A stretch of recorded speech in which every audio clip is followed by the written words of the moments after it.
우리 함께 은혜 나누실 하나님의 말씀은 신약성경 야고보서 4장 11절로 15절까지 말씀 함께 보겠습니다.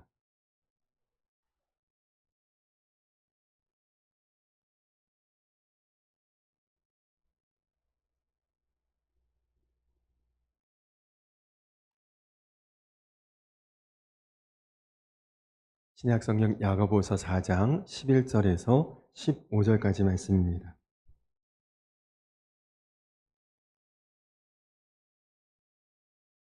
우리 말씀을 한 절씩 교독하도록 하겠습니다.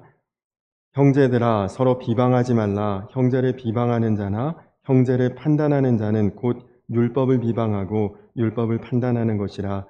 내가 만일 율법을 판단하면 율법의 준행자가 아니요 재판관이로다.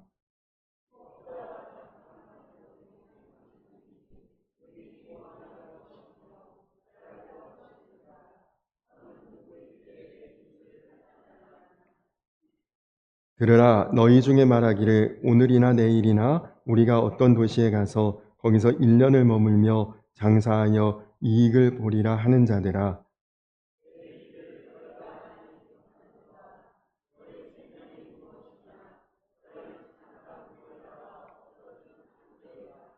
이 15절 함께 읽겠습니다.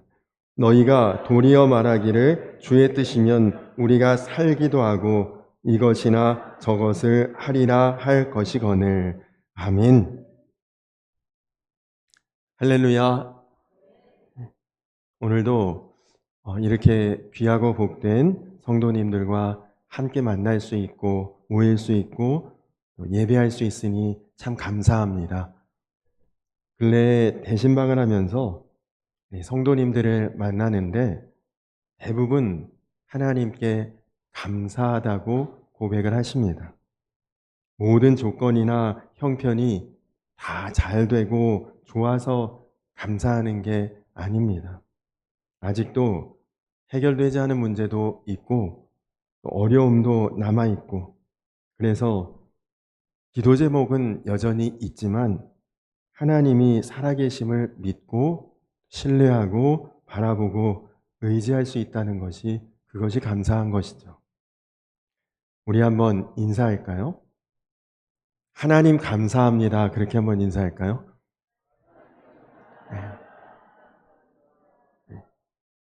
하나님께 감사하는데 왜 옆에 사람들과 인사를 하시는지. 네, 그렇게 인사하시고 싶으면 한 번 더 인사하겠습니다. 옆에 계신 분들하고 성도님 감사합니다. 그렇게 한번 인사할까요? 예, 정말 서로 너무너무 감사합니다. 우리가 지난주에는 야고보 사도를 통해 어떻게 하는 것이 은혜롭고 지혜롭게 말하는 것인가에 대한 말씀을 나누었는데요. 오늘은 어떻게 하는 것이 은혜롭고 지혜롭게 사는 것인가에 대한 말씀을 나누도록 하겠습니다. 야고보 사도는 인생의 변화, 삶의 변화, 생활의 변화에 대해서 우리에게 강력한 도전을 하고 있습니다. 내 인생 변화될 수 있을까? 내 삶은 달라질 수 있을까? 나에게 주어진 환경이나 여건, 이거 넘어설 수 있을까?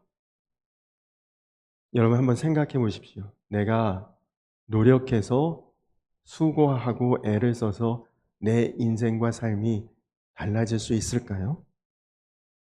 좀 더 열심히 공부하고, 좀 더 열심히 일하고, 좀 더 열심히 돈 벌고, 그러면 내 인생 달라질까요? 그 수고와 애씀과 노력의 모습은 훌륭하지만 그런 방식으로는 물론 어느 정도까지 인생이 달라질 수 있지만, 그러나 어느 순간 한계가 옵니다. 더 이상은 나아갈 수 없는 막다른 곳에 이르게 됩니다. 그래서 궁극적으로 우리의 인생은 변하는 것이 아니라 변화되는 것입니다.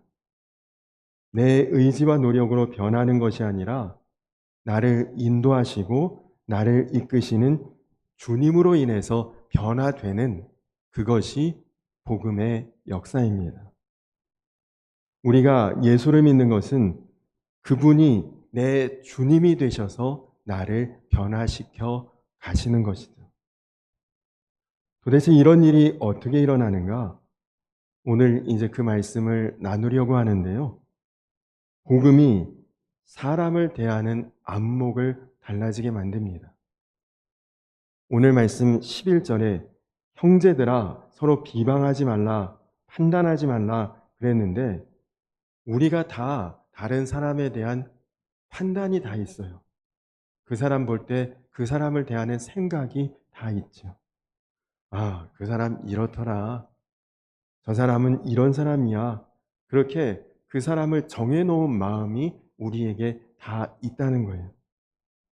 우리가 예수를 믿고도 사람에 대한 이런 판단과 비판이 없어지지 않는다면 인생의 문제가 대부분 여기서 발생하게 됩니다.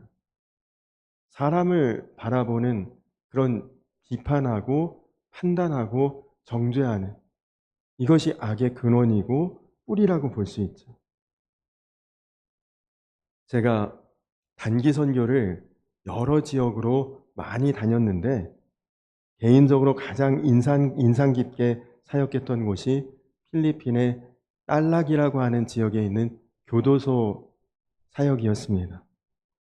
여러 번 단기 선교를 다녀봤어도 교도소로 가는 것은 처음이라 긴장이 많이 되더라고요. 제가 인솔자니까 교도소에서 무슨 일이 일어나면 어쩌나 가기 전부터 위험하고 다른 곳보다도 더 사고 날 확률이 높지 않을까, 분위기가 험악하지 않을까 염려가 되고 그 마음이 많이 위축이 됐는데 교도소 안에 들어가 보니까 이 죄수로 계신 분들이 너무 해맑고 순진하시더라고요. 그 어느 곳에서 이제 보통 단기 선교를 가면 일정한 지역들을 다니면서 태권도라든지 부채춤이라든지 한국적인 어떤 것들을 공연을 하고 그 다음에 이제 말씀으로 복음을 전하고 마지막에 준비한 어떤 물품이나 뭐 먹거리 이런 것들을 나눠드리고 보통 이런 순서로 진행이 되는데 이 교도소에서 공연을 하는데 다른 어디에서 할 때보다도 훨씬 더 아주 열렬하게 반응해 주시고 너무 환영해 주시고 좋아해 주시더라고요. 그 죄수로 계신 분들이. 우리 일행 중에 어떤 청년 형제 하나가 자매에게 농담 삼아 이런 말을 했습니다. 누나도 여기서 보니까 꼭 죄수네 죄수야. 이렇게 이야기를 했어요. 근데 가볍게 농담으로 들을 수 있는 말이었는데 그 이야기를 듣고 이 청년 자매가 뭐? 내가 죄수 같아? 너무 반응이 의외로 격하고 아주 분노한 그런 반응을 보였어요. 근데 여러분, 글자 하나 차이가 어감이 확 다른 거 있죠. 죄인, 죄수. 우리가 죄인이라는 말엔 익숙하잖아요. 기도할 때도 주님, 제가 죄인입니다.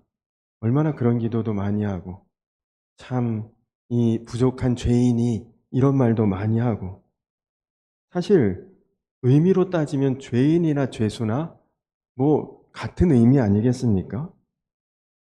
그런데 우리가 무의식적으로 습관적으로 죄인이라는 말은 입에 달고 살지만 솔직하게 죄인 취급받는다? 그러면 기분 상당히 나쁘죠. 그래도 진짜 죄 짓고 감옥에 갇혀 있는 이 죄수하고 나는 다르지. 이런 마음이 다 우리 안에 있더라는 것입니다. 그런데 제가 그때 그 교도소 사역을 하면서 또 한 번 놀란 것은 저희가 이제 공연 다 마치고 이제 말씀드린 것처럼 뭐 나눠주는 시간에 우리로 치면은 막대사탕 있잖아요. 추파춥스 이런 거. 이 막대사탕을 이제 그분들한테 하나씩 이렇게 나눠줬거든요. 근데 그 사탕 하나를 손에 쥐고 얼마나 기뻐하고 감격들을 하시는지 몰라요. 아마 우리 성도님들에게 하나가 아니라 한 봉지씩 드려도 시큰둥하실 거예요. 근데 그분들은 사탕 하나에도 그렇게들 좋아하시더라고요.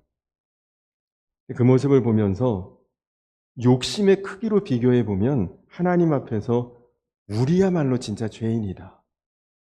사실 만족도 별로 없고 감사도 별로 없고 웬만한 것 가지고는 시큰둥하고, 근데 그분들은 작은 것에 감동하고 작은 것에 감사하고, 단기 선교 갈 정도로 준비가 된 마음 안에서도 사람에 대한 판단, 같은 죄인이라도 수감된 죄수와 자유롭게 다닐 수 있는 죄인으로 구분하고 있는 이런 판단이 우리 마음 가운데 있는 것을 봤습니다. 여러분, 이거 과연 해결될까요? 누군가에 대한 선입견, 그 사람은 이런 사람이야 라고 가지고 있는 내 고정관념, 사람 판단하고 정죄하는 이런 생각, 저는 제 개인적인 성향을 보면 굉장히 전 까다로운 사람에 속합니다. 자기 의가 강하고 좀 완벽주의적인 성격이고 그런 사람이 바로 저거든요. 그런데 제가 예수님을 만난 후에 변한 것이 뭐냐? 그것은 제가 진짜 정말 죄인이라는 것을 깨달은 것입니다. 그것은 예수님을 만났기 때문에 가능한 일입니다. 이게 뭐 그냥 겸손하려고 하는 표현이 아니에요. 저는 당연히 교회 다니고 어릴 적부터 신앙생활 했지만 그냥 배웠죠, 교리적으로. 우리가 죄인이다. 저도 다 배우고 신앙생활 했지만 솔직하게 제 마음 가운데 제가 죄인이란 생각 별로 없었습니다. 그냥 저는 성실한 사람이고 남들보다 바르게 살려고 애쓰는 모범생이다. 신학교에 가서도 사실은 실망이 컸습니다. 저 사람은 어떻게 신학교에 왔을까? 저분은 저러고도 어떻게 목사가 되려고 할까? 최소한 목사가 되려면 이 정도는 해야지. 이해가 안 되는 사람들이 신학교에 많았어요. 그런데 제가 예수님을 인격적으로 영접하고 온전히 만나고 나니까 예수님께서 바로 그 문제에 대해서 저를 무섭게 회개시키셨습니다. 저에게 바리새인의 죄가 있다 그러셨어요, 주님께서. 예수님께서 여러분 세리도 창녀도 다 받아주셨습니다. 그렇게 마음 좋으신 예수님께서 저주하신 유일한 사람이 바리새인이거든요. 바리새인의 죄가 뭡니까? 바리새인, 난 아닌데 너는 그래. 나는 깨끗한데 너는 더러워. 나는 의로운데 너는 죄인이야. 이게 바리새인이죠. 남을 함부로 판단하고 있는 사람. 바리새인이 세리를 보면서 저 사람 같지 않으니까 감사합니다. 이렇게 기도했던 사람이잖아요. 하나님께서는 그게 저 세리가 진짜 나쁜 짓 한 것보다 더 나쁜 마음이다. 하나님 그렇게 책망하셨죠. 자기는 의로운데 다른 사람은 그렇지 않다라고 판단하는 것. 하나님 앞에 제일 큰 죄라는 거죠. 그래서 여러분, 죄 중에 제일 큰 죄가 교만이라고 하지 않습니까? 난 괜찮아. 너는 그렇게 안 돼. 저도 모르는 사이에 제가 그런 사람이라는 것을 하나님이 깨닫게 하셨습니다. 그런데 목회를 하면서 성도님들 중에도 의외로 그런 분들이 참 많다는 것을 보게 됩니다. 예를 들면 좀 행색이 궁색하고 지저분한 사람, 성격이 조금은 다듬어지지 않고 거친 사람, 혹은 생활 수준이 조금 낮은 사람, 공부를 많이 못한 사람, 교양이 없어 보이는 사람, 이런 사람들을 굉장히 끔찍하게 여기는 성도들이 있어요. 그런 분이 가까이 오는 것에 대해서 상당히 경계하고 그런 사람과는 어울리고 교제하는 것을 굉장히 힘들어하고 얼굴에 벌써 나는 좀 싫은데 그런 표정이 확 드러납니다. 그렇게 교양이 있는 교인, 믿음이 그렇게 좋은데 그렇게 하나님 앞에 신앙생활 열심히 하면서 내 수준으로 볼 때 저거는 마음에 안 들어. 내가 가지고 있는 기준에 안 맞으면 아주 못마땅한 표정을 짓고 그런 교인들이 우리 교회는 다행히 그렇지 않은데 의외로 많더라고요. 전형적인 바리새인과 같은 모습이. 야, 저런 사람이 우리 교인이야? 저런 사람과 같은 속해 묶이면 어떡하지? 우리 교회에 나하고 수준 맞는 사람 별로 없네. 혹시 여러분 중에 그런 생각 가지신 분 없으시겠죠? 이런 사람이 바로 바리새인 같은 모습입니다. 그리고 그것이 얼마나 큰 죄인지 하나님이 보실 때에 내가 그렇게 경멸하고 무시하는 그 사람보다 그를 경멸하고 있는 나를 하나님이 얼마나 심각하게 보시는지 우리가 알아야 된다는 거죠.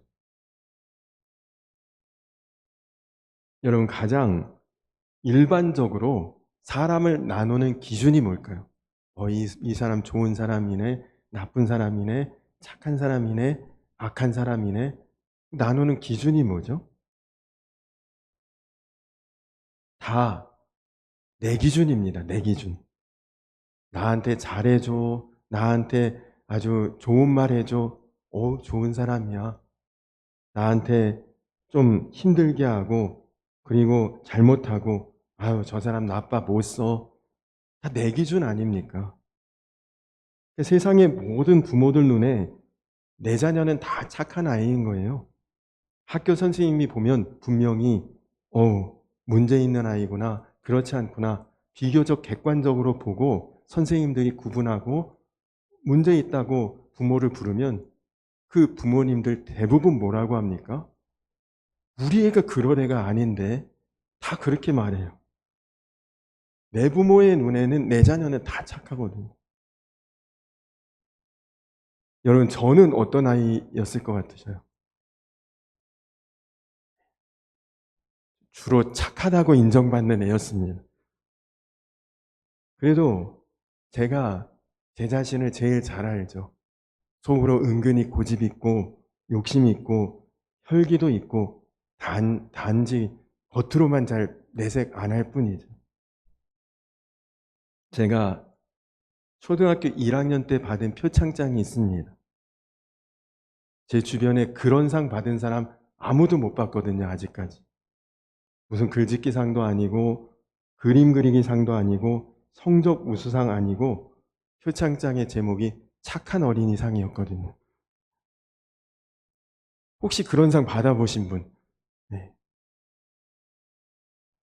근데 그 상을 왜 받았느냐? 청소를 열심히 했거든요.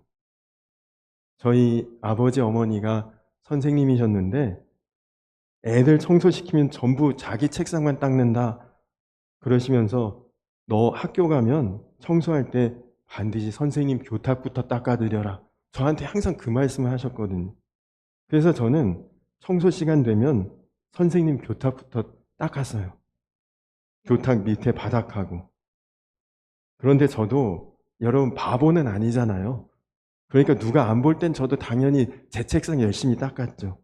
근데 누가 선생님 오신다 그러면 자동적으로 달려나가서 교탁을 막 그때부터 닦는 거예요. 그러니까 선생님 눈에는 저는 항상 선생님 교탁 잘 닦는 착한 애구나. 청소 너무 잘한다. 막 칭찬해 주시고 그러다가 착한 어린이 상까지 받았습니다. 그런데 제 마음속에 선생님이 보시는 기준과 평가에 내가 착한 사람으로 평가받아야 되겠다. 이런 마음이 제 안에 있었던 거죠. 그 어린 초등학교 1학년 아이의 마음에도 누가 보는 앞에선 잘해야지. 누가 보고 있으면 칭찬받을 일 해야지. 이 욕구가 있다는 것을 제가 깨닫습니다. 여러분, 착한 아이가 있을까요? 반대로. 그럼 나쁜 아이는 있을까요? 이런 기준으로 보면 사람이 다 실수한다니까요. 착한 사람, 나쁜 사람 따로 있습니까? 아닙니다. 교통사고 난 후에 그 상대방 보면 다 나쁜 사람이에요. 좋은 사람, 나쁜 사람 없습니다. 아무리 그 사람 선량하고 인격적이라도 사고 한번 쾅 하고 난 다음에 바로 그 표정 보면 세상에 제일 무서운 사람이 바로 그 사람 아닙니까? 전에 섬기던 교회에서 영절에 민속죄라고 온 교인이 윷놀이를 하거든요. 그러면 이제 해서 이긴 사람들만 계속 올라가서 결승에 뭐 이렇게 하고 그러는데 윷놀이 하는데 보니까 다 똑같습니다. 아무리 믿음 좋은 권사님, 장로님들도 죽여라, 잡아라. 그냥 상대방이 뭐 거의 꼴이 날 때쯤 됐는데 딱 붙잡히면 얼마나 그 상대편 기뻐하고 박수를 치는지 몰라요. 다 좋고 나쁨의 구별이 없더라고요. 여러분, 그럼 좋은 나라, 나쁜 나라는 있을까요? 우리나라에서 당연히 나쁜 나라 하면 딱 일본 아니면 북한, 우리 기준에서 그렇죠. 미국 세상 없이 좋은 나라죠. 6.25 때 도와주고 뭐 혈맹이고. 근데 여러분, 베트남에서 고엽제 뿌리고 그리고 사람 양민 학살하고 미국도 그렇게 했거든요. 물론 좋은 것이 많으니까 작은 나쁜 것이 덮여진 거죠. 영국이나 미국 같은 나라에서 인종차별 겪고 나면 간디 같은 그런 성자 같은 분도 자기는 예수님은 존경하는데 기독교인은 절대 되고 싶지 않다. 그렇게 말했거든요. 여러분, 우리가 내 기준으로 사람 보고 판단하면 안 됩니다. 복음으로 사람을 보고 분별하고 판단하는 눈이 열려야 야, 사람 함부로 판단해서는 안 되겠구나. 함부로 평가해서는 안 되겠구나. 좋은 사람, 나쁜 사람 내가 함부로 판단할 문제 아니구나. 여러분, 우리가 이것부터 깨닫고 살아야 되지 않겠습니까? 우리 모두 복음의 기준으로 보면 다 죄인이거든요. 형제를 비방하는 자나 형제를 판단하는 자는 그가 재판관이로다. 그가 하나님 자리에 지금 앉아 있다는 것입니다. 이것이 얼마나 교만한, 얼마나 무서운 큰 죄인가를 알라는 거예요. 하나님, 좀 내려와요. 내가 거기 좀 앉겠습니다. 그런 모습이라는 것입니다. 저 사람은 이렇고 이 사람은 이것이 문제고 그것은 단지 비방하고 판단하는 것이 아니라 하나님 자리를 내가 대신하겠다는 무서운 교만한 죄죠. 자, 그런데 복음으로 눈이 뜨이고 나면 비로소 사람을 어떻게 봐야 하는지, 사람을 어떻게 대해야 하는지, 문제가 있는 사람, 잘못이 있는 사람에 대해서 대하는 태도도 다 달라지게 되어 있습니다. 왜냐? 우리 모두가 죄인인 동시에 우리 모두가 하나님 자녀이기 때문입니다. 여러분, 내가 기도해서 누군가를 바꾸는 것 쉽지 않습니다. 그러나 내가 기도해서 나를 바꿀 수는 있거든요. 그렇게 되면 좋은 사람, 나쁜 사람 구별할 것도 없이 누구든지 좋은 사람으로, 귀한 사람으로 내가 대해주면 되는 거니까요. 그렇게 복음이 나를 변화시켜가는 것이고 복음이 나를 바꾸는 힘이 되는 것입니다. 그래서 여러분, 전도도요, 사실은 내가 이미 내 마음에 저 사람은 저래서 안 될 것 같아. 이 사람은 이래서 아니야. 내가 먼저 마음에 판단하고 기준을 세워놓으니까 그러니까 전도가 그렇게 힘든 것입니다. 우리가 태신자를 작정하고 지금 기도하고 있는데 사실 그 기도의 진정한 목적은 하나님, 그 사람 마음 좀 바꿔주세요. 이게 아닙니다. 하나님, 내 마음 바뀌기 원합니다. 그게 사실은 태신자를 놓고 기도하는 첫 번째 기도죠. 교회에서 하라니까 마지못해서 해보기는 하는데 여러분 그것도 정말 귀한 순종의 마음입니다. 그런데 그 상대방이 조금만 거칠게 나오고 그리고 내 마음, 내 기분, 내 자존심 확 긁어버리고 그리고 언짢게 하면 아유 안 하고 만다 이런 마음이 확 생긴다. 그러면 복음 안에서 생명이 피어나기 어려운 거예요. 내가 죄인이고 내가 먼저 사랑받았고 내가 받은 은혜가 크고 그래서 그 상대방이 어떤가에 관계없이 나는 그냥 기쁘고 감사한 마음으로 행할 수 있다면 그게 바로 복음으로 사는 삶인 거지. 그러니까 여러분 복음 앞에서는 내 계획도 없는 거예요. 하나님이 세우신 계획에 내가 맞추어가는 삶이 그게 복음적인 삶입니다. 언젠가 폐지를 주워 모아서 1억을 모으신 할머니가 뉴스에서 화제가 된 적이 있습니다. 대단하신 거죠. 여러분 박스 종이 이거 모아가지고 1억을 어느 세월에 모아 다 이런 생각 하잖아요. 근데 그렇게 해서 1억을 모았대요. 언론사에서 인터뷰하면서 할머니 앞으로 그 돈으로 뭐 하시겠어요? 물었더니 저축해야죠. 그러시면서 올해도 열심히 모아서 좀 더 모아봐야죠. 그래서 그 기자가 그래서 좀 더 모으시면 뭐 하실 계획이세요? 그랬더니 계속 저축해서 모아야죠. 늘려가야죠. 통장 하나 더 만들고 2억 원을 목표로 삼아야죠. 네, 그 다음부터 이제 질문을 안 하더라고요. 계속 모아야겠다는 답변만 하시니까요. 여러분, 이 할머니 대단하신 분이죠. 폐지를 가지고 그렇게 모았으니. 그런데 문제는 모으는 목적만 있으신 거예요. 계속 모으고 또 모으는데 거기에 재미가 붙으신 것입니다. 근데 안타깝게도 목적이 단지 돈, 그리고 그냥 모으는 거, 그거 외에는 아무 생각이 없더라는 거지. 여러분, 그것으로 나를 어떻게 유익하게 할지, 혹은 조금만 더 폭을 넓히면 주변을 어떻게 유익하게 섬길지, 그런 목적이나 계획이 있다면 얼마나 아름답습니까?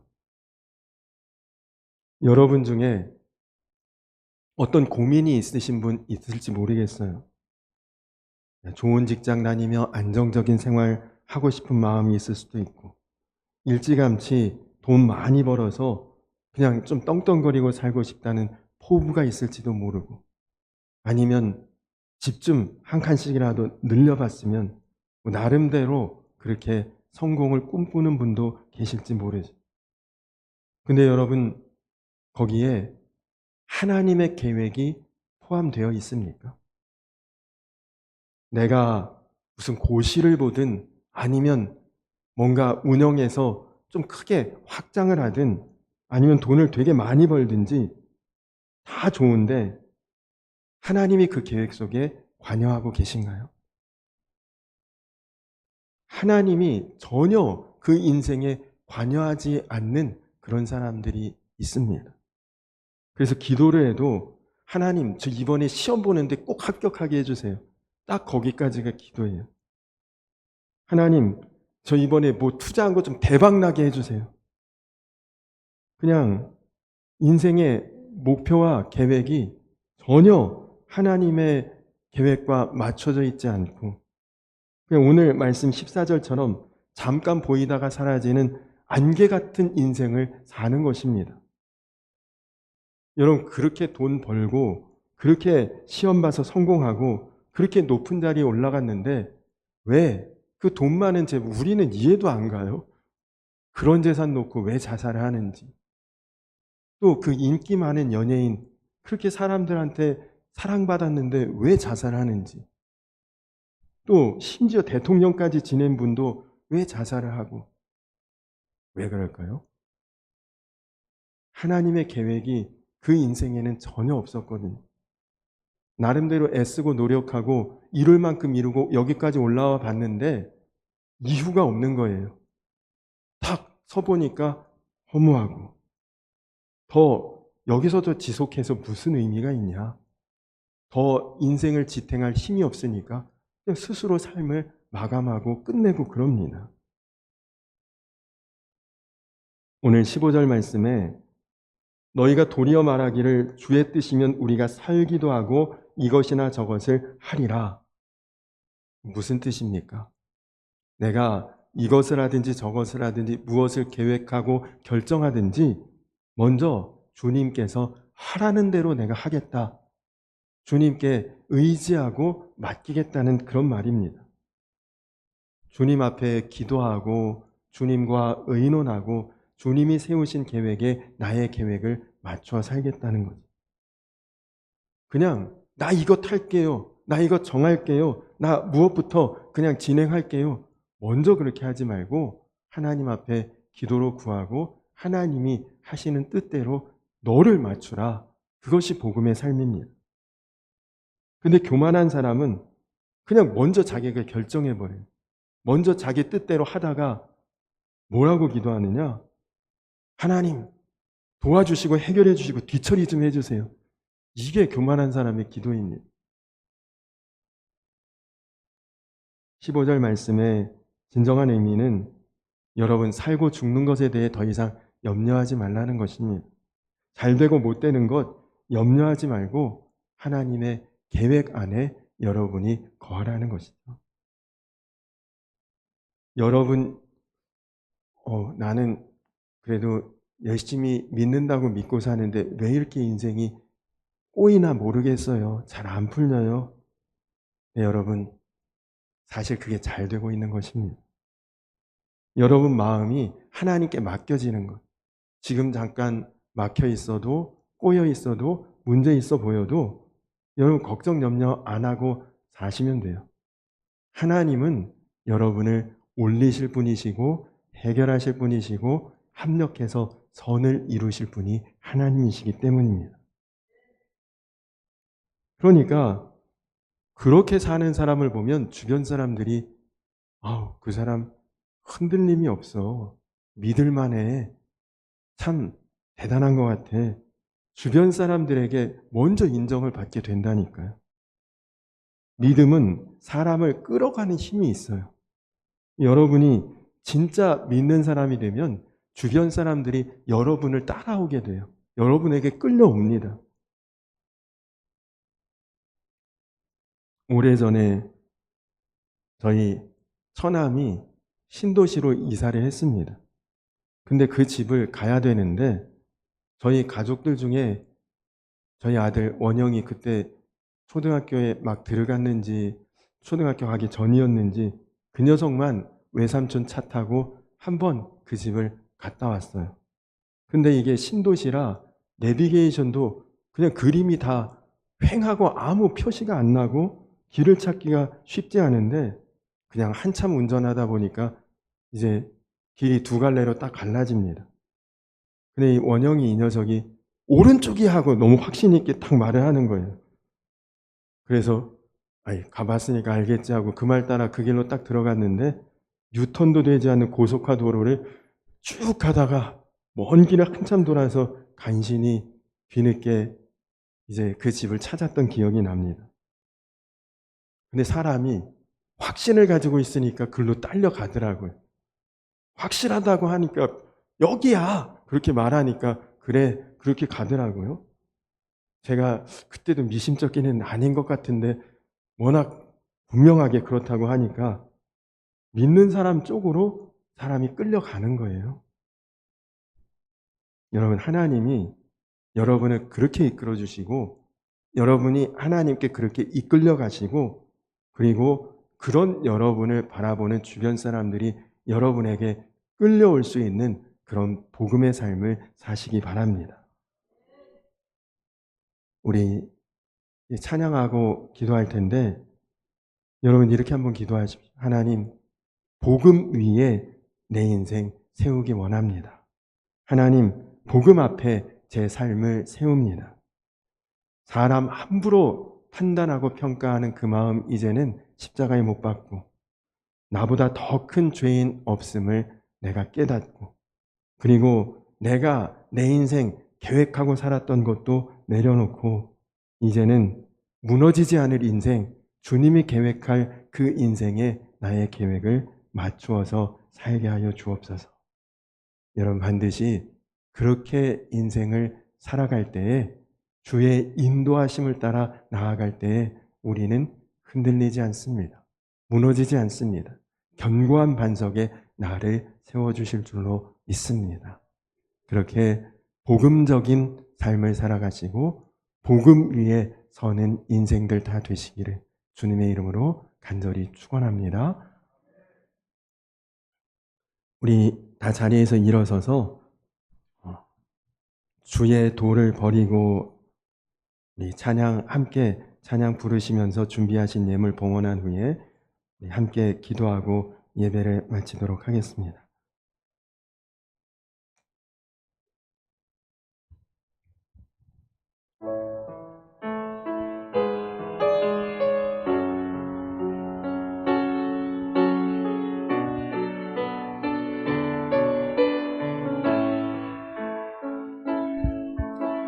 주의 도를 버리고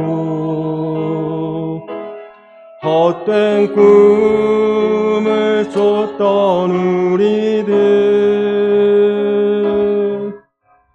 거짓과 교만한 마음을 용서하여 주소서. 하나님의 긍휼로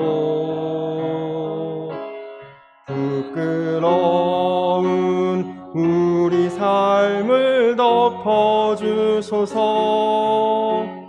우리의 소망, 우리의 구원, 주께 간구합니다.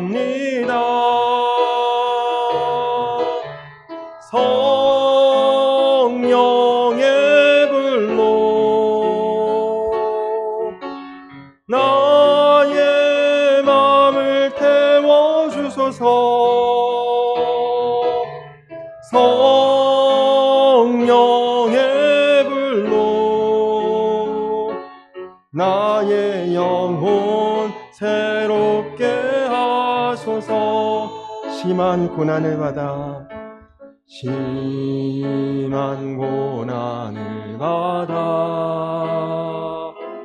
살 소망까지 끊어지고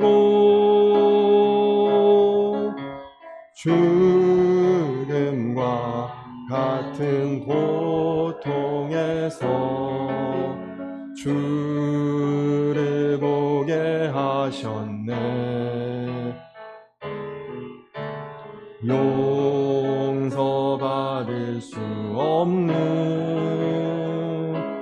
나를 위해 십자가에 달리셨으니 주 사랑에서 그 어느 누구도 끊을 수는 없으리. 성령의 불로 나의 마음을 태워주소서. 성령의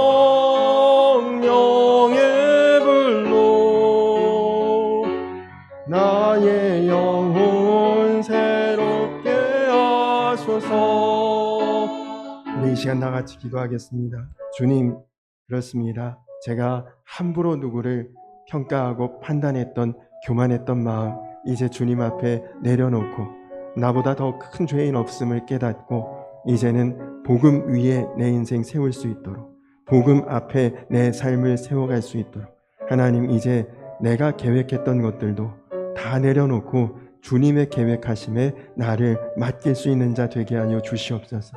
그래서 무너지지 않고 흔들리지 않고 그저 나를 인도하시고 이끄시는 주님을 따라가는 인생, 또 주님께 맡겨진 인생, 주님의 계획으로 살아가는 정말 복음의 삶을 살아갈 수 있도록, 복음의 인생이 될 수 있도록 하나님 온전히 주님 앞에 나아가기를 원합니다. 우리 이 시간 다같이 주여 한번 부르고 기도하겠습니다.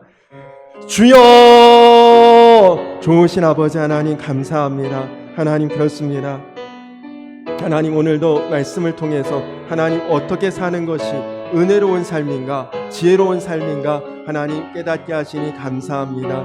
하나님, 내가 정말 어리석고 연약하고 부족한 죄인이어서 하나님 함부로 누군가를 바라볼 때에 판단하고 또 내 기준 가지고 평가했던 것, 하나님 오늘 말씀을 통해 이제 회개하고 돌이키고 하나님 바리새인과 같은 그런 죄에서 하나님 나를 건져 주시옵소서. 하나님, 나의 인생, 나의 생명 정말 주님의 것인데 하나님, 이제는 정말 모든 사람들을 향해 내가 축복의 통로와 같은 삶이 될 수 있도록 주여 인도하여 주시옵소서.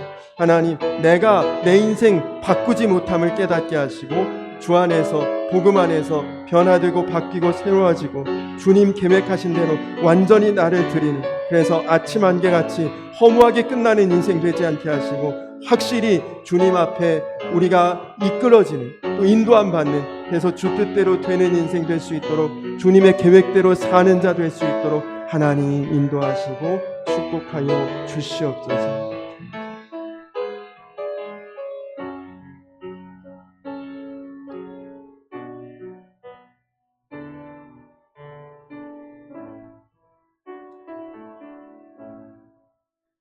너희가 도리어 말하기를 주의 뜻이면 우리가 살기도 하고 이것이나 저것을 하리라. 그렇습니다. 주님, 어리석고 연약했기에 함부로 사람 판단하고 평가하고 내 기준으로 재단했던 것 하나님 회개합니다. 하나님,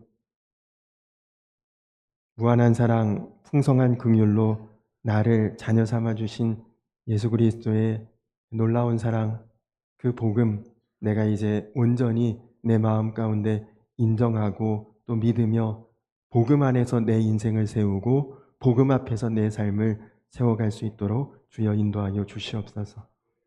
그래서 주님, 이제는 내 인생의 모든 계획을 하나님이 나를 향해 세우신 계획에 맞춰가는 삶이 되게 하여 주시옵소서. 주님, 정말 아침 안개같이 허무하게 끝내는 그런 인생 되지 않게 하시고 정말 내가 나를 통해 하나님의 축복의 통로가 되게 하시고, 그리고 내 삶을 통해 정말 복음이 심겨져 생명으로 피어나게 하는 그런 놀라운 주의 증인, 주의 자녀, 주의 제자, 주의 백성 되게 하여 주시옵소서. 귀한 예물 주님 받아주시고 이 예물이 정말 구별되어 하나님 나라 주의 복음을 더욱 풍성케 하는 값진 예물 되게 하여 주시옵소서. 이제는 우리를 죄에서 구원하신 우리 구주 예수 그리스도의 크신 은혜와 아버지 되신 하나님의 놀라우신 사랑과 하나 되게 하시는 성령의 교통하심이 이제 함부로 누군가를 판단하고 정죄하지 않고 오직 복음 안에 살고 복음 위에 세워진 그런 인생으로 나아가기를 결단하는 사랑하는 모든 형제자매들 위해 이제로부터 영원토록 함께하여 주시기를 간절히 축원하옵나이다. 아멘.